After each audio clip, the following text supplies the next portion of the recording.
اتنا آسان بھی نہیں ہے مسلمان ہونا. اعلیٰ ترین قوم ہے دنیا کی. اسلام آج دنیا کا سب سے بڑا مذہب ہے. کائنات میں اللہ تعالیٰ نے سب سے زیادہ عزتیں، طاقتیں، دولت، روئے زمین کے خطے سب کچھ اس قوم کو عطا فرمایا. ایسے ہی نہیں عطا فرمایا. اللہ تعالیٰ نے اپنے پیارے نبی حضرت محمد رسول اللہ کو صاحب خلق عظیم بنایا. قرآن نے کہا کہ یا رسول اللہ آپ اخلاق میں سب سے اعلیٰ ہیں، اور پھر رسول اللہ نے اپنے اخلاق کو بانٹا پوری کائنات کے اندر. یہ امت اعلیٰ ترین امت اس لیے بنی کیونکہ ان کا کردار سب سے اعلیٰ ہے، اس لیے اللہ تبارک و تعالیٰ نے ان کو پسند فرمایا ہے. چوتھا بندہ بھی ہے. چوتھا تو بہت برا پھنسا ہوا ہے.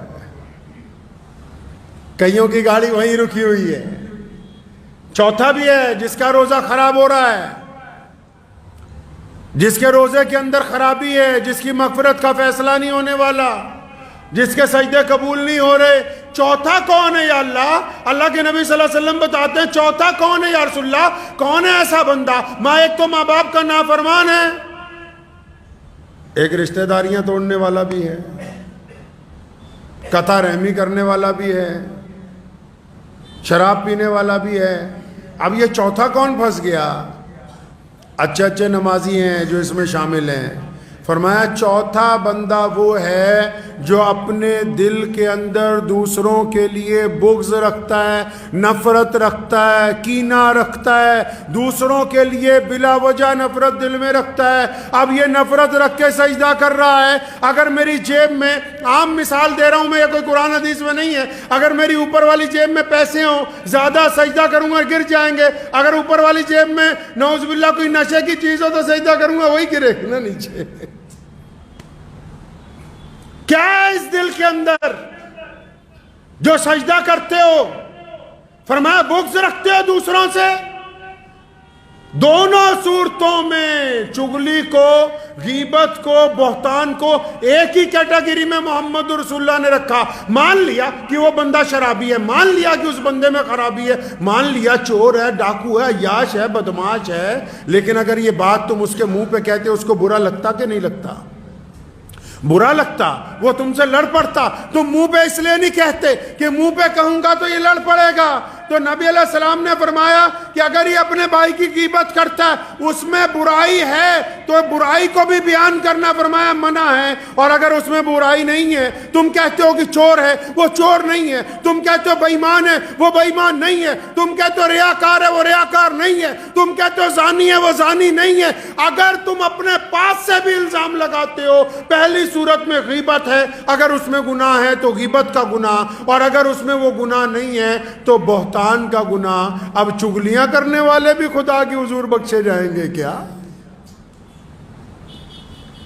اب بے ایمانیاں کرنے والے بھی روزے میں بخشے جائیں گے کیا؟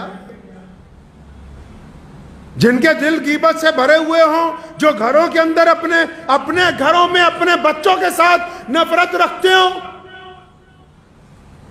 جو مسجد میں آتے ہوں پھر بھی پردھان جی کے چکر میں ایک دوسرے کی ٹانگ کھینچنے کی فکر میں رہتے ہوں، جو یہ سوچتے ہوں کہ فلاں کی خامی کیسے نکالیں، جو 24 گھنٹے اسی چکر میں. اب کسی گھر میں کوئی بہو ہے، کسی کی بیٹی بہو بن کے آ گئی، ہماری کہیں چلی گئی، ہم کہتے ہیں داماد اچھا ہو جائے لیکن ہمارا بیٹا اچھا نہ بنے اپنی بیوی کے لیے. داماد اچھا چاہیے، اپنا بیٹا اچھا نہیں ہو تمہاری بیوی کے لیے.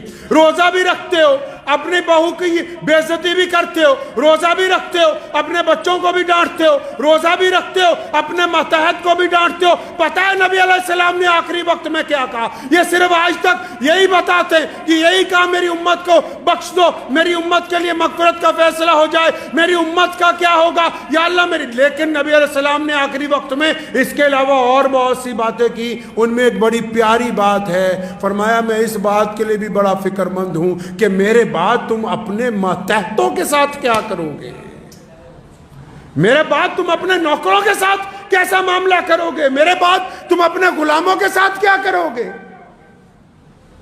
جس نبی علیہ السلام نے زندگی میں ظاہری پردہ فرمانے کے وقت بھی اس بات کی فکر کی ہو کہ میرے بعد ماتحتوں کا کیا ہوگا، نوکروں کا کیا ہوگا، ملازموں کا کیا ہوگا، غریبوں کا کیا ہوگا، مسکینوں کا کیا ہوگا۔ پھر اس امت پر روزے فرض کر دیے گئے ہوں، ان فرض روزوں میں روزے دار بندہ اپنے گھر کے اندر ہی ایک بغض رکھتا ہو اپنے ہی دوستوں کے لیے، اپنے ماں باپ کے لیے، اپنی بیوی کے لیے، اپنے بھائی کے لیے، اپنے عزیز و اقارب کے لیے، اپنے نماز کے ساتھیوں کے لیے، پھر یہ سوچتا ہے کہ میرا روزہ ہو گیا۔ روزہ ہوا نہیں ہے، روزہ نہیں ہوا۔ روزہ تو برائیوں کو جلانے کا نام ہے، روزہ تو برائیوں کو ختم کرنے کا نام ہے۔ اچھا روزہ رکھنا چاہتے ہیں آپ؟ چاہتے ہیں کہ بہت خوبصورت روزہ ہو؟ روزے دار کو تو غصہ نہیں آتا، روزے دار کو غصہ نہیں آتا، اور جب وہ غصہ آتا ہے، یہ کون کہتا ہے نہیں آتا؟ ارے آتا ہے غصہ، لیکن روزے دار غصے کا اظہار نہیں کرتا۔ روزے دار غصہ آنے کے بعد گالی نہیں دیتا، روزے دار غصہ آنے کے بعد غصے کو ضبط کر لیتا ہے، روزے دار غصہ آنے کے بعد ناراضگی کا اظہار نہیں کرتا۔ مطلب روزے دار کو غصہ تو آتا ہے لیکن یہ دوسرے کو غصے کا بتاتا نہیں ہے، کیونکہ یہ روزے دار ہے۔ روزے دار کا عمل اور اس کا کردار اچھا۔ روزہ رکھنا چاہتے ہیں، ماں باپ کی اطاعت کیجئے۔ ماں باپ کہہ رہے ہیں بیٹا جلدی گھر آ جاؤ، کہ نہیں ہم تو دیر سے آئیں گے۔ ماں باپ کہہ رہے ہیں فلاں کے ساتھ ملنا جلنا کم کر دو، نہیں ابا تمہیں نہیں پتا ہے۔ ماں باپ نے تمہارے اندر کچھ خرابیاں دیکھی، ان کی اصلاح کرتے ہیں، تم کہتے ہو کہ نہیں آپ کو عقل نہیں ہے۔ اگر آپ اچھا روزہ رکھنا چاہتے ہیں تو اپنے ماں باپ کی اطاعت کریں، اگر آپ اچھا روزہ رکھنا چاہتے ہیں تو تمام طرح کے نشے چھوڑنے کا عہد کریں اس رمضان المبارک میں۔ اگر آپ روزہ اچھا رکھنا چاہتے ہیں تو پھر سارا دن صرف اگر 5 نمازیں آپ جماعت سے پڑھ رہے ہیں، ان نمازوں کے بعد اگر وقت نہیں نہ مل رہا بہت زیادہ تلاوت کا، وقت نہیں مل رہا نہ تسبیح کرنے کا، لیکن اگر آپ کاروبار میں برابر تولیں گے تو آپ کا روزہ اچھا گزرے گا۔